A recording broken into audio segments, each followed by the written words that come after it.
नमस्कार प्रिय दर्शकों, हाजिर हूँ आज पुनः एक ज्योतिषीय सूत्र लेकर। और मुझे लगता है यह सूत्र हर किसी को चाहिए होगा। कैसा है यह सूत्र? तो लक्ष्मी योग कुंडली में एक प्रकार से यह लक्ष्मी योग बने, आप समझिए साधारण है, किंतु उतना भी साधारण नहीं है कि आपको धनवान ना बना पावे। यह लक्ष्मी योग जिस भी जातक की कुंडली में बने, ऐसा जातक न भी वीआईपी तो वीआईपी तो अवश्य बनता है।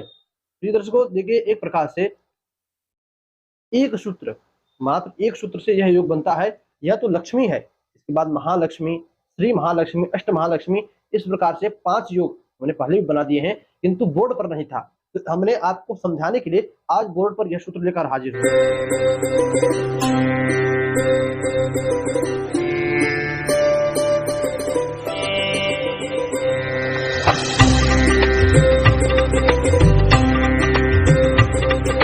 तो देखिए सूत्र क्या है, पहले आप सूत्र समझिए।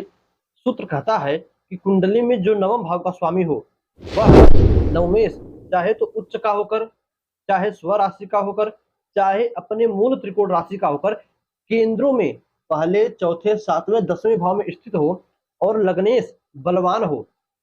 इस कुंडली में कैसे बना? देखिए, इस कुंडली है वृश्चिक लग्न की कुंडली है, 8 नंबर लिखा है लग्न में। आपके लग्न में कोई भी नंबर हो सकता है, उससे नहीं मतलब। यह कुंडली हमें हमारे एक जातक की मिली है, जजमान की मिली है, उस पर हम आपको समझा रहे हैं।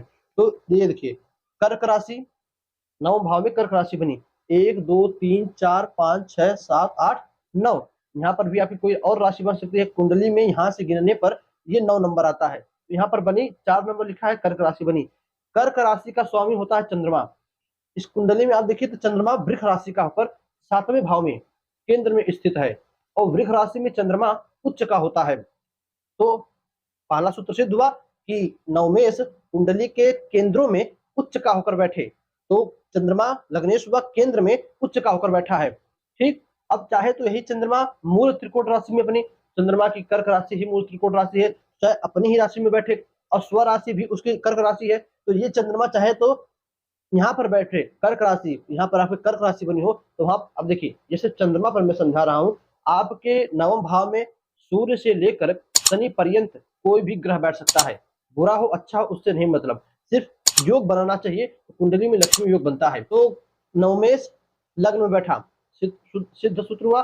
दूसरा है कि लग्नेश बलवान हो, वृश्चिक लग्न, लग्नेश में मंगल, मंगल भी बैठे हैं 7वें भाव में, और अपनी 7वीं दृष्टि से, पूर्ण दृष्टि से अपने घर लग्न भाव को देख रहे हैं। दर्शकों, यह हुआ लक्ष्मी योग।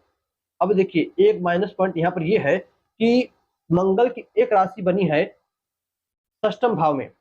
इस भाव को कर्ज से संबंधित जोड़ा जाता है, इस भाव को रिपुओं से, शत्रुओं से जोड़ा जाता है। तो यदि ऐसा जातक किसी को ब्याज में पैसे दे, यह गलत है।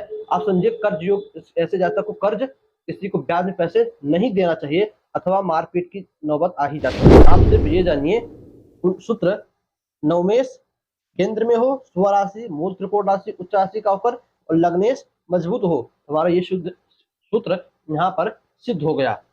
दर्शकों, इस प्रकार कुंडली में लक्ष्मी योग बनता है। जिस भी जातक की कुंडली में लक्ष्मी योग बने, ऐसा जातक, भाई लक्ष्मी योग है तो धनी तो होगा ही होगा। लक्ष्मी योग है तो ऐसा जातक युद्ध अगर करे, किसी से लड़ाई इत्यादि करे, कोर्ट कचहरी मुकदमा, उसमें विजय प्राप्त करता है। और आज के कलयुग में जिसके पास लक्ष्मी है, उसकी सब और जय जयकार है। ऐसा जातक जिससे कुंडली में लक्ष्मी योग बनता है, वह जातक अपनी बातों में बड़ा ही माहिर होता है।